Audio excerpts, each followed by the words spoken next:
I'm not saying Puffy not guilty on majority stuff. He'd probably be more happy in prison than in the streets, because at least in prison, he can get all the baby oil he wants. Puffy did have sex with too many higher-up people in the industry. Now, I'm not talking about women. It's a big world, but it's a small circle. Ray J and Puffy definitely were lovers. It was a murder for hire hit. Only person who know the truth, the real truth, is me and Tupac.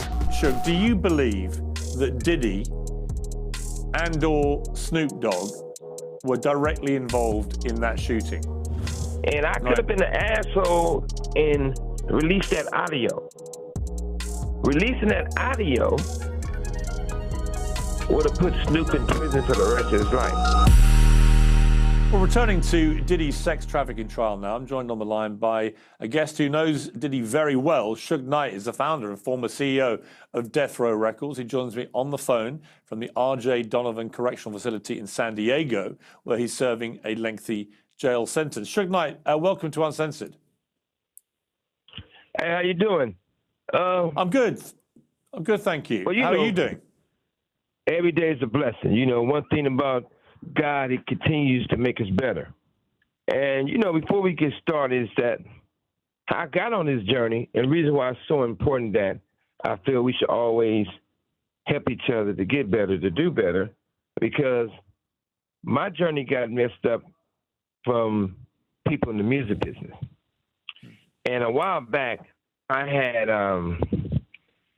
got into it with two rappers in 91. In 95, I took a plea deal. But along that journey, David Kenner introduced me to the DA called Larry Longo. Larry Longo and David Kenner, I paid Johnny Cochran close to $1 million. I think it was. David Kenner, $1 million.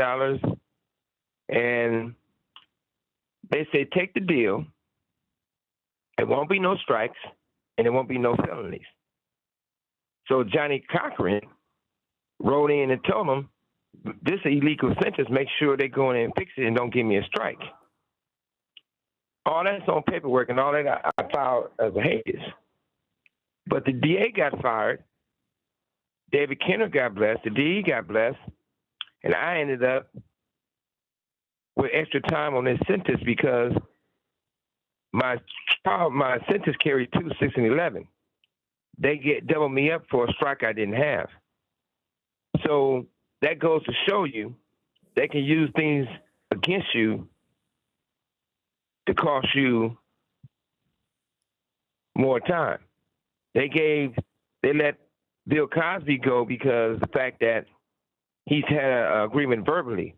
Mine is in writing by my attorney, Howard Price. It says that I don't supposed to have no strikes. And they still haven't granted that to me. But the sad thing about all this, regardless it's Puffy, regardless it's Easy, regardless it's me, and it was just a situation where when you create something so big and bigger than life, people want to take it from you. And if they can't take it from you... So Suge, just to jump in, what you're saying, because for viewers who are not familiar with the intricacies of your situation, in September 2018, you pled no contest to a voluntary manslaughter in a fatal hit and run 3 years earlier. Your conviction, along with the previous felonies, triggered California's 3 strikes law. You got a sentence of 28 years in prison. You'll be up for parole in October 2034 when you'll be 69. And what you're intimating there is that one of those strikes shouldn't have been on your record. Is that have I read that correctly? Neither one. Neither one of those strikes should be on my record because I don't supposed to have any strikes. Also, they had proof of the guys with guns. They got proof of payments where Andre Young paid these guys to kill me with a personal check. $20,000 here, money there, and they all agreed they was paid to kill me. And the fact that if you really look at the whole situation, it started with One Oak. Same people at One Oak got shot 7 times. Same people at Tams tried to kill me. Same thing if the FBI says it's a price on your head, they want to kill you. So when somebody tried to kill you and you get away, how did I end up in prison? But the most important thing about this, they denied me to go. They wouldn't let me go per. But David Kenner, my attorney, did the most crookedest thing on record that you can possibly do. And this is a guy who's getting this. They're trying to disbar him in 24, 25, 21, and they never reported that to the courts or to me. But past that, the situation is this. A lot of crooked cops got involved in hip hop. Those same crooked cops, I felt that cost me my freedom, cost Puffy his freedom for now, cost a lot of people bad situations.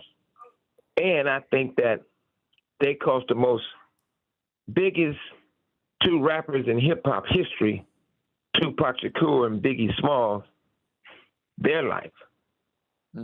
Everybody points the finger at everyone, but it all comes back to the same authorities.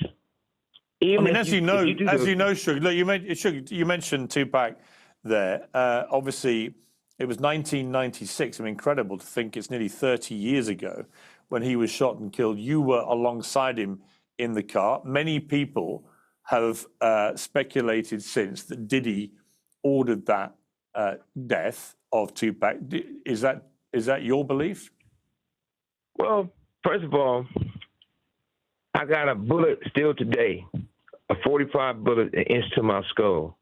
You can look at my medical records and see the x-rays and see it's in my skull. They didn't remove it because they said if it would have went another inch, either I'd have been a vegetable or dead. Now, as far as what they say Puffy did and didn't do, just the facts. The facts of the matter is this. It's a guy named Reggie Wright Jr. who was over security. He didn't work directly for Death Row, but he had a security company called Right Way Security, who did security for Death Row with off-duty police officers or guys with a CCW. Everybody knows when we go to a fight in Vegas, we're going to be at the Tyson fight, and we're going to be at my club they call Club 662. You can go to that club and you'll see Mary J. Blige perform, Jodeci performs, Tupac performs, Snoop and the Dogg Pound, Andre. I mean, unbelievable talent in one place.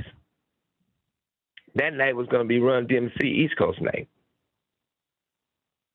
Reggie Wright Jr. told the security they can't carry firearms. The sad thing about that, Pac hated Reggie Wright Jr., so he had fired him before any of that. I don't know the right date, but I'm quite sure it was. It's paperwork that shows it. But the crazy thing about that, it was a bodyguard named Frank Alexander. Pac hated Frank. He was cool at first, but towards the end, he hated Frank because Frank always wanted to get into pictures with Tupac. And Tupac was very militant, so he was like, man, I don't want a bodyguard taking pictures with me. How is he watching my back if he getting himself in the pictures? So I hired a guy named Michael Moore and told him to bring another off-duty police officer because they kept their gun and they was real aggressive by protecting Tupac. So on the way to the fight, Reggie Wright Jr. tell Michael Moore he can't carry his weapon when he's doing bodyguard work for Tupac. Michael Moore said, well, I'm going back to the hotel. If I can't carry my gun, I can't protect myself or Tupac, so I'm not going. So Reggie Wright Jr., who nicknamed that Pac gave him Pork Butt, so Pork Butt goes and says, Frank, you can go, but you can't bring your gun. Now, everyone knows you can't be a bodyguard without a gun. So after the fight, we come from the fight. Tupac got into it with another guy. It was a big fight. After that fight, after we stopped to a few places, we go to my house. I told Frank, I told all the security, I told everyone, Pac just beat up a well-known gang member.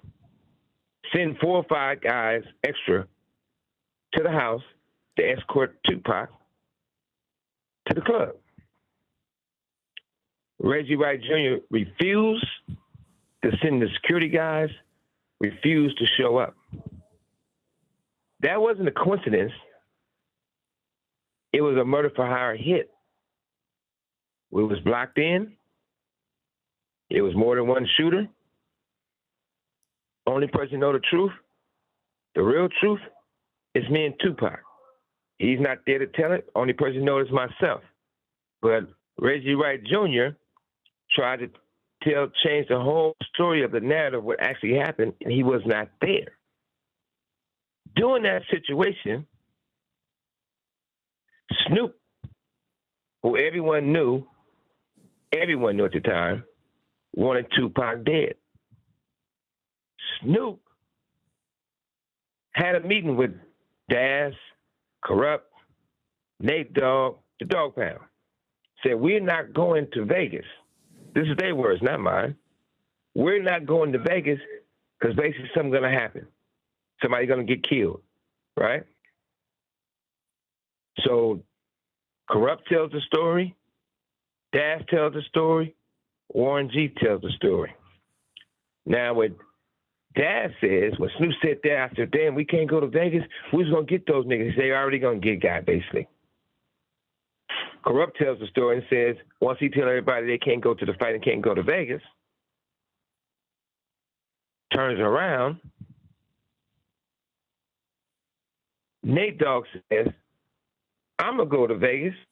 Then because I'm going to Vegas, I don't got to be around basically me and Pac. He said, as long as I ain't around them, I don't have to worry about getting shot or getting a stray bullet. That lets you know, premeditated plan. Warren G says, when the fight was going on, he was watching at his house. Snoop came over to watch the fight. Snoop had a walkie-talkie. These walkie-talkies, he only got this walkie-talkie that I bought for security and the principal that security doing security with. And they worked on all the West Coast. So if you're an artist and you go into the mall or you're going somewhere, they have a walkie-talkie, security have a walkie-talkie. If you're not going to an event with any of the security details, you don't have a walkie-talkie. Because I didn't buy that many because I wanted to be exclusive to hand them out who was needed. Are you there? Yes, I'm here. Yeah, so Snoop comes in, according to Warren G, and he got this big walkie-talkie. They start hearing the gunshots. When we getting shot, Snoop listening to it in real time. Pow, pow, pow, all over the radio. That's when he tell him, hey, I got to go. They just killed Tupac and shot Suge. How would you know? Nobody said that on the radio. You just heard the shots. Now, Reggie Wright Jr. and Michael Moore in the car. They get on the radio, and they say, hey, got him. Another guy hits on the radio. They say they think he's a white guy or a lawyer. And they say, hey, don't talk on the walkie-talkies on the radio. Don't talk on the air, right? So to move things forward, maybe, I don't know if it was 6 months or longer, however it was, since I've been in this prison right here. Somebody played that for me with Michael Moore said. So when I know that attorney David Kenner always says, you can be on your cell phone and people be talking like, hey, don't talk on your cell phone. Somebody listening. They recorded and you can't do that. They're listening to you. So I know that's his saying. So jokingly, I told David, I said, hey, was that you on the walkie-talkie? Because that's your line. Don't talk on the phone. Now you use one saying don't talk on the walkie-talkie. So that's being said,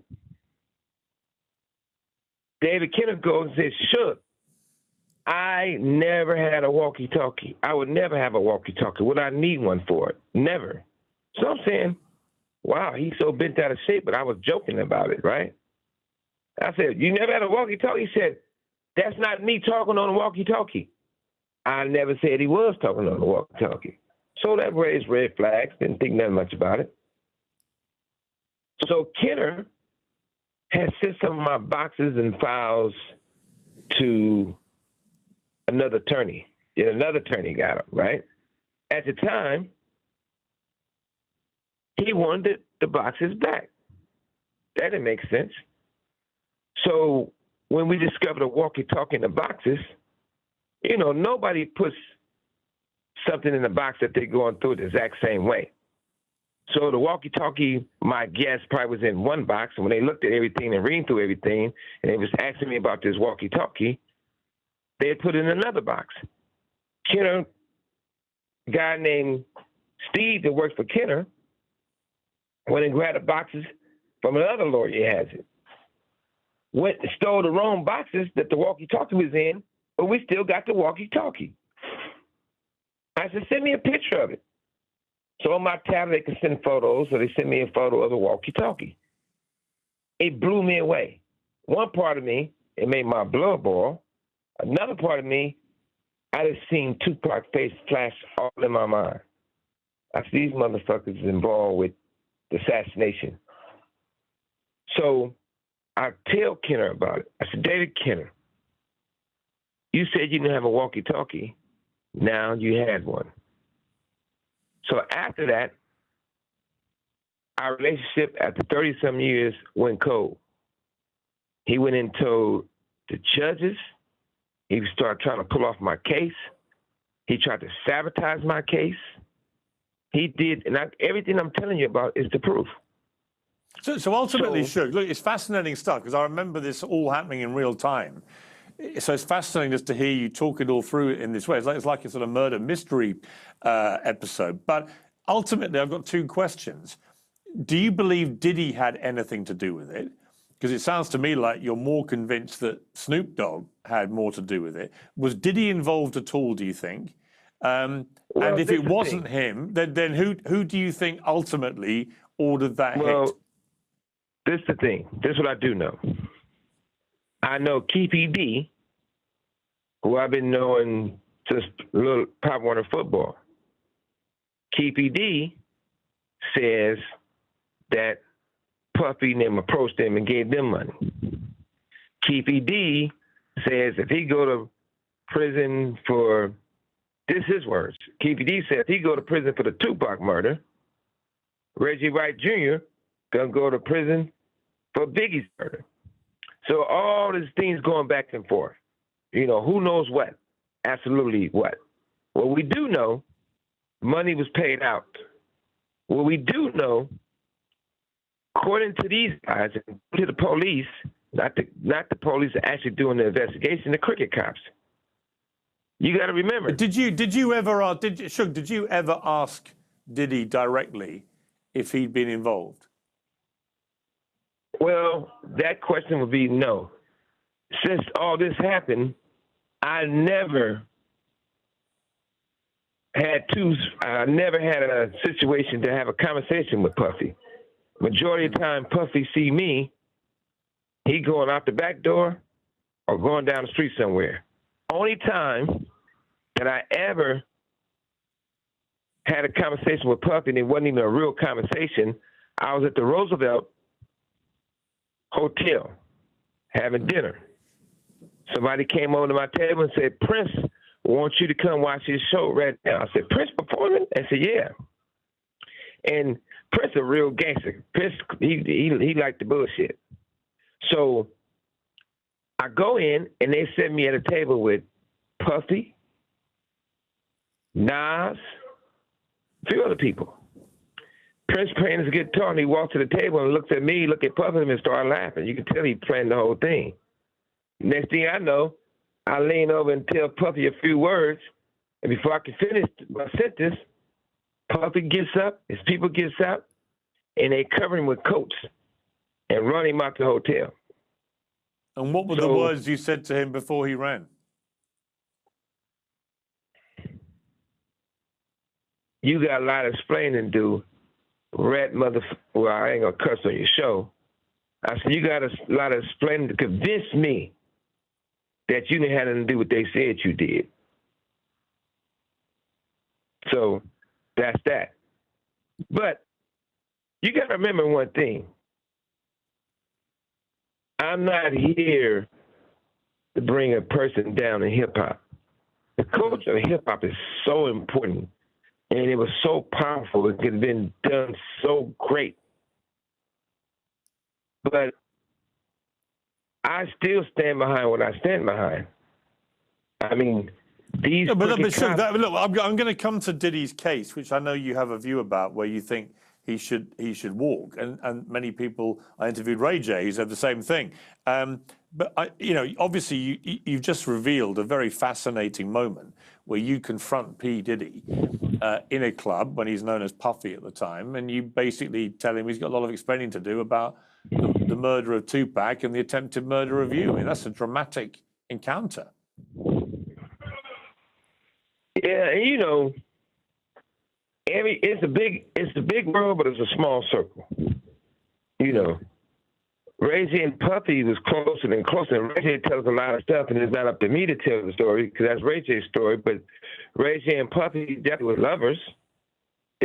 Puffy allegedly gave him $10 million to an album. They never put one song of two brothers loving each other, whatever it's supposed to be.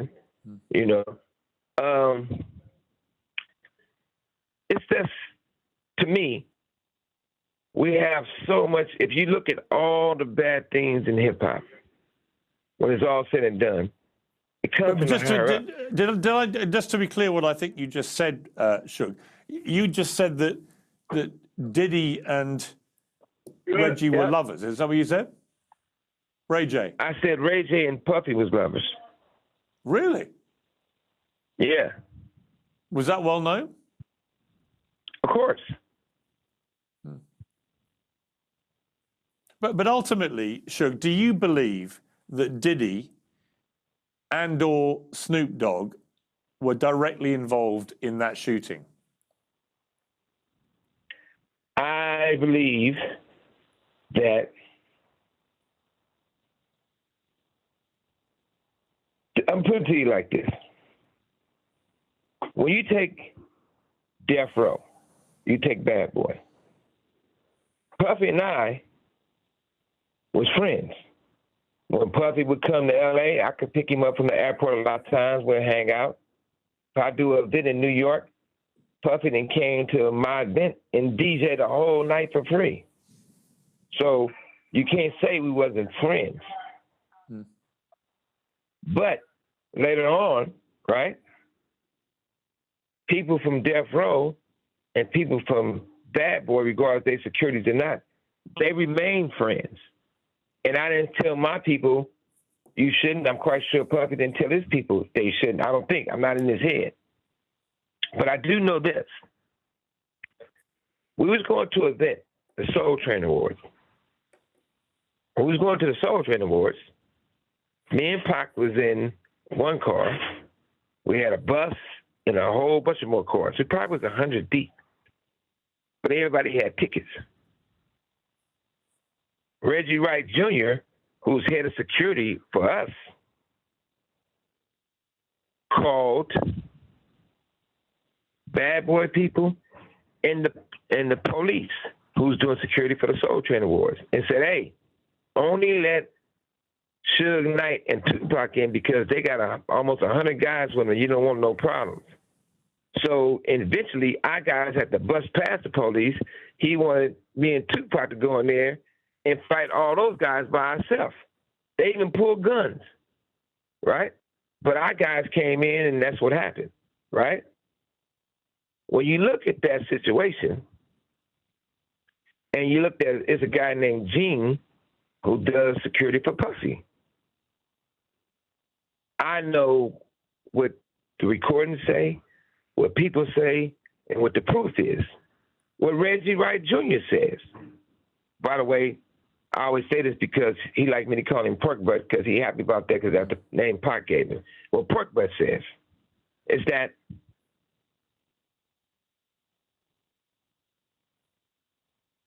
Bad Boy guys called Reggie Wright Jr. to hire him to do security for Biggie and Puffy and them. I don't know what time it was. I was in county jail that Biggie got shot and later died. And I was trying to figure out how is it, why would they call Reggie Wright Jr. when he worked for us? And more importantly, why is Gene and Reggie Wright Jr., according to Reggie Wright Jr. own words, that they still friends? I know that Reggie Wright Sr. is higher up in the sheriff. I mean, he might have been a lieutenant. Has anybody told you that Diddy was involved? I'm not even throwing nobody in the bus, but you know. No, I'm not asking you to name them. I'm not asking you. I'm not asking you. I'm not saying. I'm not asking you for a name. This is the thing. They said that. Keith PD said that. It's a check says that. But at the same time, like I said before, just what you got to really understand.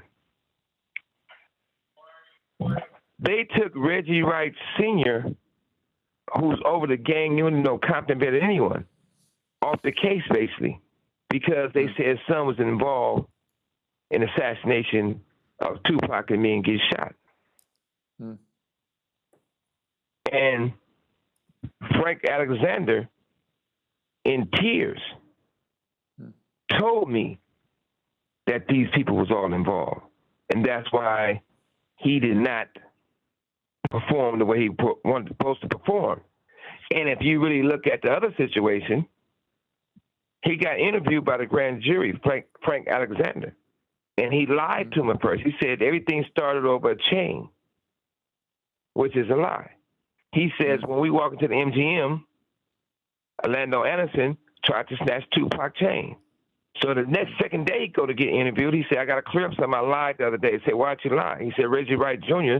told me to say that they tried to snatch Tupac's chain, which was a lie. My thing is, do you think Sugar, you can tell that these police, the messed up area investigation there is to mess up purposely. No, I hear you. I mean, do you think we're ever going to know for sure who was behind that assassination of Tupac and attempted assassination of you? I'm quite sure we will find out because this is a few people who finally trying to get it right and tell that real story. And they've been going through a lot of times with that story because you had guys like Snoop and Reggie Wright Jr. and all these people calling these people trying to basically threaten them. It's an audio of Snoop Dogg basically admitting why Tupac's dead. He's admitting why he died. And my thing was, how would you know all this if you wasn't involved? And I could have been an asshole and released that audio. Releasing that audio would have put Snoop in prison for the rest of his life. That's how powerful it is. What's happened to that audio? So, what'd you say? What has happened to that audio? Oh, it's still there. But he's admitting the truth. And it's real sad the fact that even though Snoop didn't buy Death Row, he never purchased Death Row, he just registered the name to try to use the name of Death Row. And he can't show you paperwork, he can't show you the proof. But what he could show you the proof of, it's crazy about him, because one day he's talking about doing a gospel album and praise the Lord with a robe. The next day, he's trying to do songs regardless if he's talking about me and other people. I don't know which one he ever going to get. It's two sides to the devil. One day he wearing blue fingernail polish on his hands and switching. The next day, he a Crip mascot. But what I do know is that it's real sad that Universal and Interscope will let this guy run around and speak on Death Row or Tupac or anything to help him promote stuff when they know his involvement with the assassination of Tupac. His own words put him in the cell. So It's so sad that when something comes out, these guys turn around and try to flood the media with different stuff, with different narratives. Reggie Wright Jr. Let me ask you. And his family let me ask you. say cops. Yeah. I hear you. Let me ask you directly now just about the Diddy trial, because you've said that you believe he should definitely walk, which is pretty extraordinary given what you've just been telling me about, Diddy's possible involvement in trying to kill you. But why do you think he should walk from this case? Well, number one is that this. To say he's part of a racketeering and make a case, they would have to put other executives in custody also, which they would never do. It's a guy named Jimmy Iovine. I consider him family. Been known him forever. Jimmy Iovine used to be a second engineer, and then he started working for Interscope, and I made that company. I built that company, me personally. And Puffy beat up a girl named Capricorn. Beat the shit out of her. Jimmy Iovine, one of Puffy guys, and Puffy approached Capricorn. And Jimmy told Capricorn, you're going to take this money and you're going to shut your mouth and leave it alone. And I'm going to give you $1 million. Puffy didn't give Capricorn $1 million. Jimmy Iovine gave Capricorn a check from Interscope. And Universal should be ashamed of their fucking self that this big old publicly traded company will allow Interscope to give this girl $1 million check. And this woman, rapper, not a singer, just to not be a clear, producer.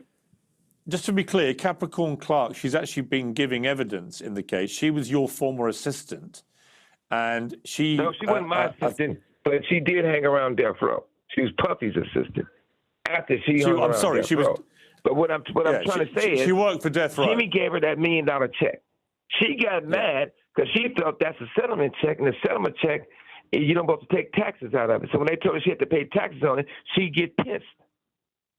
But I feel bad for Capricorn, not because she's just lying, but I feel bad for Capricorn on the simple fact she went through a lot. But the other part about all this, if you're not going to say nothing to Jimmy and Interscope for doing something illegal, why would you just put Puffy in prison? The other thing is that, do Puffy do weird stuff? If Puffy got on the stand and told the truth, I know he'll walk. If he got on the stand and say, look, I'm gay and straight. I mess with guys. I mess with women. I do it all. Puffy not guilty for the things he did to these people.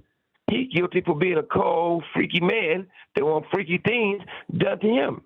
But in the Cassie situation, they could not say he was having sex with the man also, because that'll make him like it's an orgy. It won't be like sex trafficking.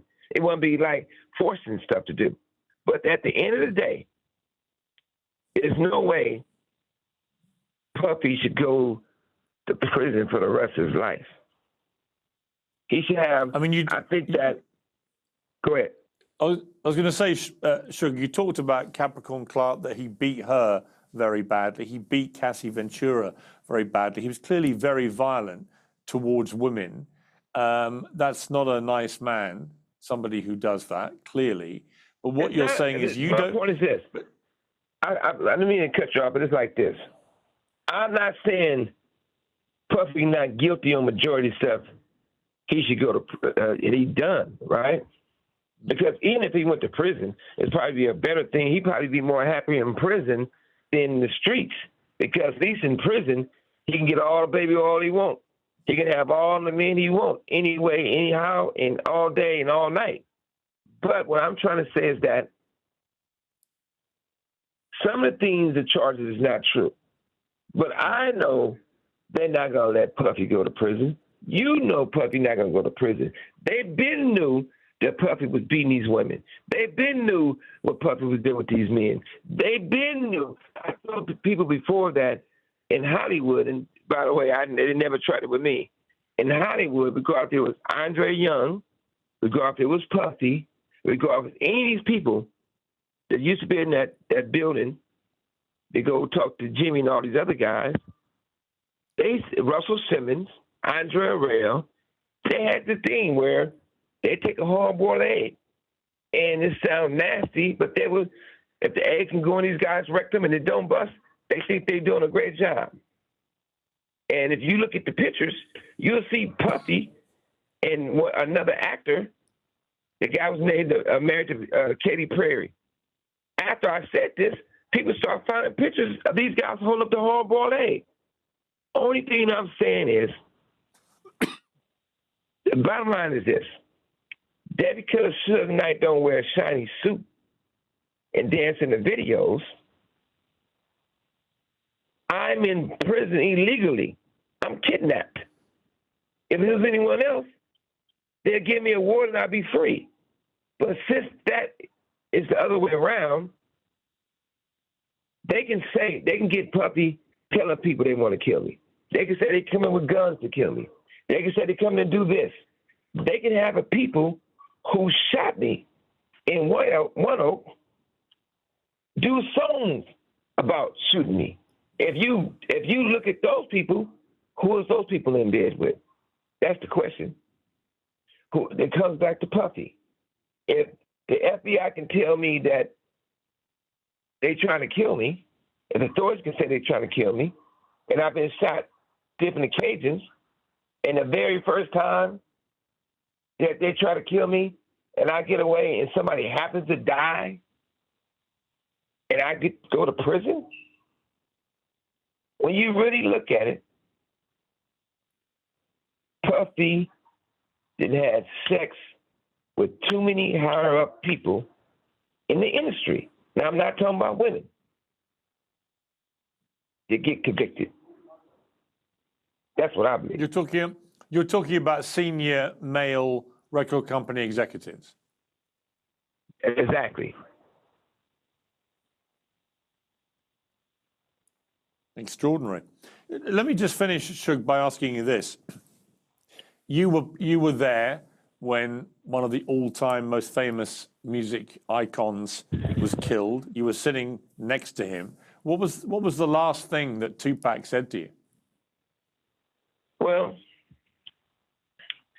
the crazy thing about it, nobody followed us, nobody came, nobody come to help. And as we sitting there, I looking at him, he looking at me. I said, man, look, we ain't gonna go straight ahead this way to the hospital. I'm gonna do a U-turn, and we gonna go to the hospital off of Las Vegas Boulevard. He said, why? I said, because it's more lights and more people. And he said, well, let me drive. I said, I'm driving. He said, man, you bleeding all through your head. You can't see, I can see. And we was listening to oldies at first, but on the way towards the Strip, he put in a song that says he did it about me. And I said, I did, you know, that's me talking about you. The song was, you ain't never had a friend like me. I take your collect calls, you shot of the last Hennessy. And as we riding down Las Vegas Boulevard, the police ran us off the divider and fucked the tires up and pulled guns on us and was talking about killing us. So I always think about that. For a long time, I wasn't able to listen to Tupac's music because it put me in a place of anger, rage. And my mother, who passed away when I was in county jail, always told me God loves me. And I know I'm not perfect. And I take accountability of everything I do. And I listen to my mother to try to make myself better, to improve myself. And I'm going to say this, and it's very important I say this because it's true. Some people can't be helped.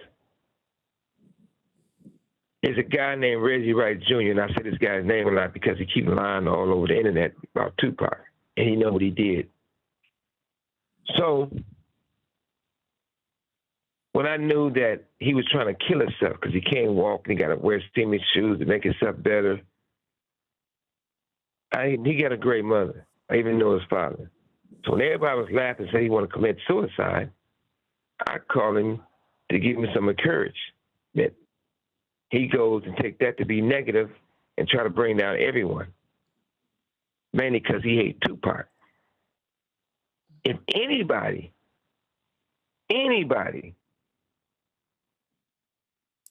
had a lot of involvement of the Tupac situation,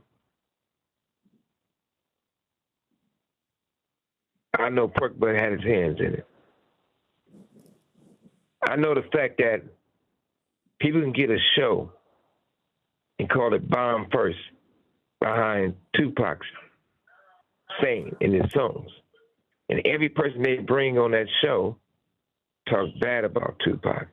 Talking about he was raped, he was a punk, he was scary, he was stupid. All these things are definitely not true. This person involvement of the assassination of Tupac Shakur. I do know one thing.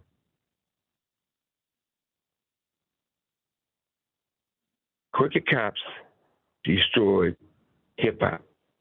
When I talked to Tupac and I said, look, man, you and Biggie need to do an album together on Death Row, of course. We can make it 4 CDs in one package. Reason why I said that, I was in the hotel room, me and Tupac. All the bitches was, in the bedroom, in the living room, the penthouse talking. And he was on the phone with Biggie. When they having their conversation, I didn't see enemies. I seen that Tupac was hurt because he loved Biggie. And I knew Biggie loved Tupac. The reason we bothered Tupac so much about Biggie because he felt Biggie set him up when he got shot in the studio in New York. And that's all he wanted to say. But Biggie, I used to beg a bitch to let you sleep on the couch. Biggie, I always held you down. You my brother. At least you was my brother. And then now he put Biggie on speaker. And you can see Biggie telling Pac, I would have never set you up and, get shot. That wasn't me. And then to the point where, to one point, he sort of threw Puffy in the bus. And the reason why I say sort of, because he said, Pac, you my man. He said, that's more like Puff. Well, he said, I ain't going to say all that. Basically, I wouldn't have did that to you. And I could see Tupac was relieved, but he was still angry at the fact he felt that Biggie didn't do nothing to stop it. So me being a businessman, me being an older brother to Tupac, I said, man, seeing you got your answers. I said, I could tell you down about the situation. He said, man, you know what? He said, Biggie's my brother, man, but I hate the motherfucker, but sometimes I love the motherfucker.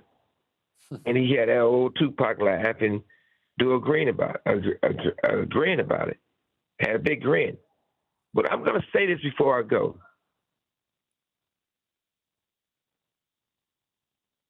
Ted Carter was a friend of mine who happened to pass away by accident that I'm in it for. And to the point where his family was suing me.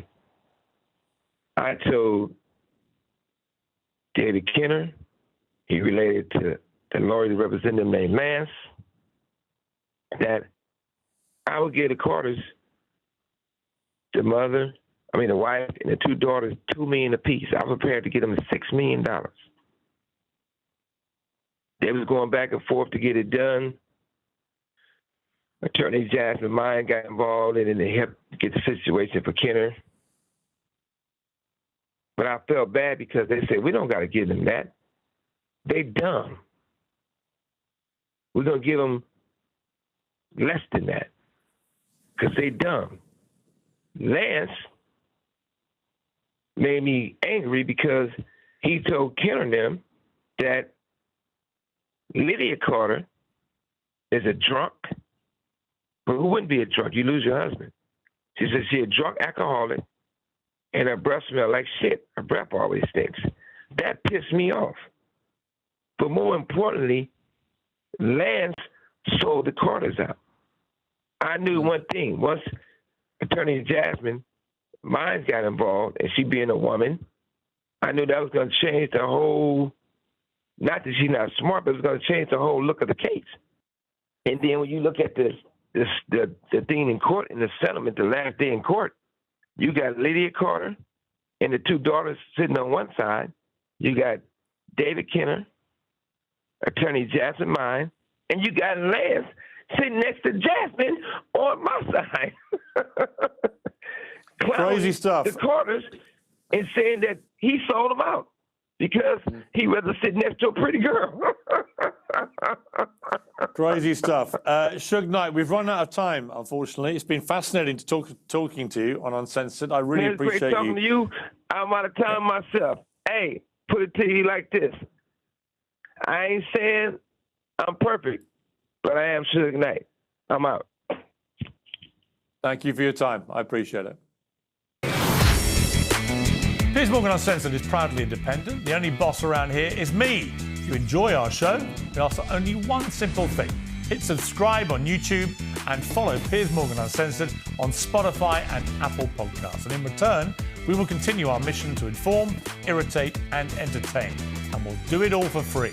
Independent, uncensored media has never been more critical, and we couldn't do it without you.